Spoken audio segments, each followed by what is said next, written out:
Assalamualaikum warahmatullahi wabarakatuh. Pada video kali ini kita akan membahas satu hal yang pasti terjadi dalam hidup kita, namun seringkali membuat kita merasa tidak nyaman, yaitu perubahan. Banyak dari kita yang ingin hidupnya tetap stabil, tapi kenyataannya tidak ada yang tetap di dunia ini kecuali perubahan itu sendiri.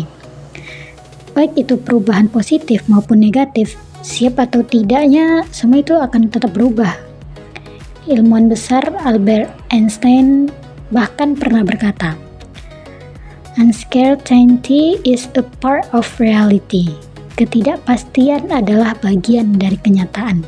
Jadi, langkah pertama untuk menjadi seorang wirausahawan adalah menyadari bahwa perubahan adalah bagian yang tak terpisahkan dari keseharian kita. Namun jujur saja teman-teman sekalian, banyak dari kita yang punya alergi terhadap perubahan. Karena kenapa? Karena perubahan sering dianggap sebagai momok yang menakutkan. Kita takut kehilangan posisi, takut kehilangan kenyamanan, atau merasa terancam dengan adanya sistem baru dan orang-orang baru di organisasi. Kita khawatir pengawasan jadi lebih ketat atau pendapatan menurun. Tapi coba kita renungkan. Dunia sudah bergeser, mengapa kita tidak ikut berubah? Jadi jika kita ingin lebih berhasil, kita harus berani mengasah kemampuan dan melakukan kebiasaan-kebiasaan baru yang baik. Jadi yang perlu diingat, rasa puas dengan kondisi sekarang adalah tanda bahwa kita tidak ingin berkembang. Mari kita perhatikan grafik siklus perubahan yang ada pada layar. Perubahan itu tidak pernah berjalan lurus. Ia memiliki lembah dan juga puncak. Di sisi kiri kita melihat fase akhir. Mengapa disebut akhir? Karena ini adalah saat-saat di mana kita dipaksa meninggalkan zona nyaman. Di sini emosi kita itu diuji, mulai dari penyangkalan atau denial, rasa marah, hingga perasaan kaget dan juga takut. Di sini kita merasa frustasi karena hal-hal tidak sama lagi. Lalu kita masuk ke titik terendah, yaitu chaos. Ini adalah fase eksplorasi di mana kita merasa bingung, stres, dan merasa seolah-olah kehilangan kendali. Namun jangan salah, di titik inilah kreativitas biasanya lahir karena kita terdesak untuk mencari solusi baru. Jika kita berhasil bertahan, kita akan naik ke sisi kanan, awal yang baru. Rasa skeptis perlahan akan berubah menjadi penerimaan. Muncul harapan baru, hingga akhirnya kita merasa antusias dan penuh semangat lagi.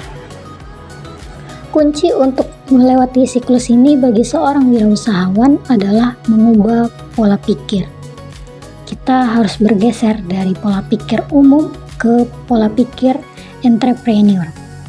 Perbedaan paling mendasar ada dua. Pertama, produktif versus konsumtif.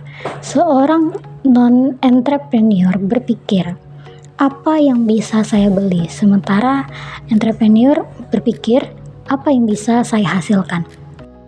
Kedua, resource utilization versus resource disposal. Entrepreneur fokus pada bagaimana memanfaatkan sumber daya yang ada untuk menciptakan nilai, bukan sekedar menghabiskannya.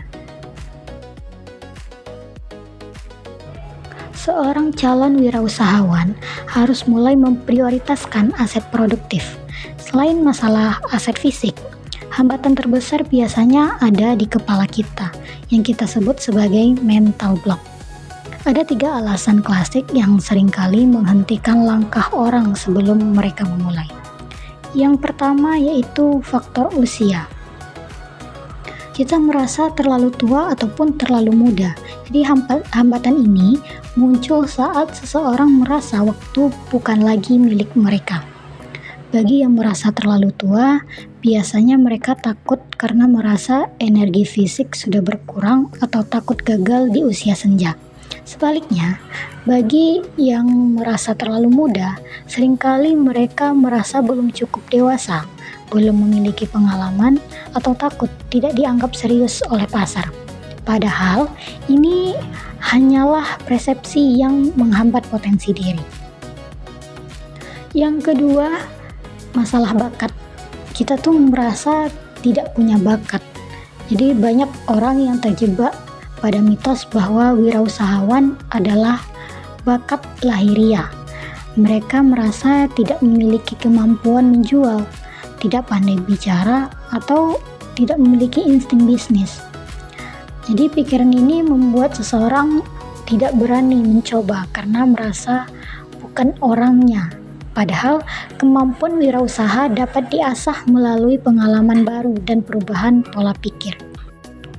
Yang ketiga atau yang terakhir yaitu masalah modal. Banyak orang itu merasa tidak punya modal berupa uang. Ini adalah alasan yang paling umum ditemui. Banyak orang yang menganggap bahwa memulai bisnis mutlak membutuhkan modal uang yang besar. Ketakutan tidak memiliki modal ini seringkali menjadi alasan utama untuk berhenti sebelum mencoba sama sekali. Padahal, dalam orientasi perubahan, kita diajak untuk lebih fokus pada pemanfaatan sumber daya yang ada di sekitar kita terlebih dahulu daripada hanya mengandalkan uang semata. Ketiga poin tersebut adalah mental block yang harus dihiraukan atau dibuang jauh-jauh jika seseorang ingin benar-benar beralih ke pola pikir wirausaha. Nah, tadi kan saya mengatakan atau menyebutkan bahwa hambatan itu hanyalah persepsi, karena dalam sejarah membuktikan sebaliknya. Yang pertama, jika kita merasa terlalu tua, ingatlah Kolonel Sanders. Beliau baru mendirikan KFC di usia 70 tahun. Jika beliau bisa sukses di usia senja, tidak ada alasan bagi kita untuk menyerah pada usia. Yang kedua yaitu, jika Anda merasa tidak berbakat, lihatlah sosok Brian. Ia hanya memiliki satu kaki, tapi tetap sukses melalui bisnis karena keadaan kepepet dan tidak bisa mencari kerja. Kadang kepepet adalah guru terbaik untuk membangkitkan bakat yang terpendam. Dan yang ketiga yaitu, jika kita merasa tidak punya modal, belajarlah dari Onassis yang membangun kerajaan kapal angkutnya dengan teknik OPM, Others People's Money. Artinya, modal tidak selalu harus uang milik sendiri. Sekarang coba kita bandingkan dengan realitas nasib karyawan sejati.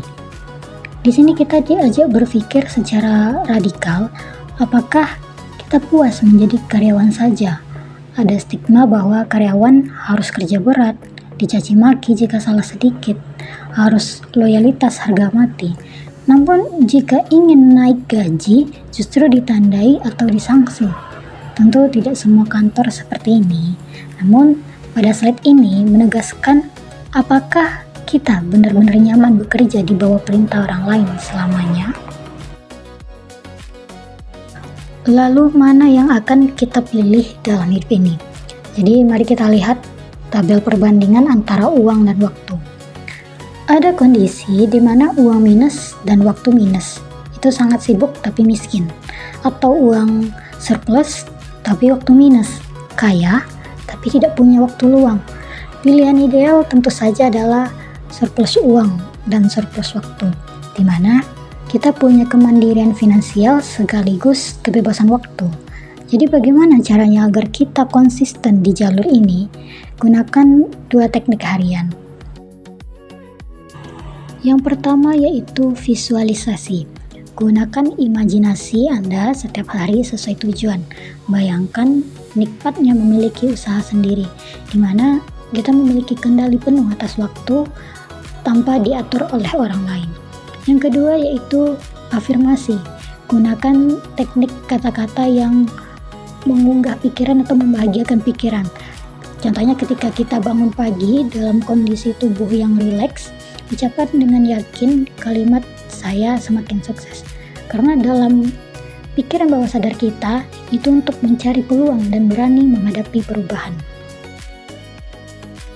Perubahan merupakan satu-satunya hal yang tetap di dunia ini, di mana ketidakpastian adalah bagian dari kenyataan yang harus dihadapi oleh setiap individu. Untuk mencapai keberhasilan yang lebih besar, kita dituntut untuk berani meninggalkan zona nyaman, mengubah kebiasaan lama, serta memperlakukan diri dengan cara yang baru melalui pengasahan kemampuan secara terus-menerus.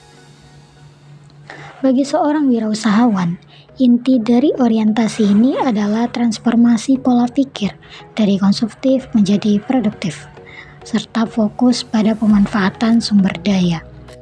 Yang pada akhirnya, untuk mewujudkan perubahan besar yang mendasar dalam hidup, kita harus mengubah pola pikir secara mendalam melalui teknik visualisasi dan afirmasi harian demi mencapai kemandirian waktu dan juga finansial.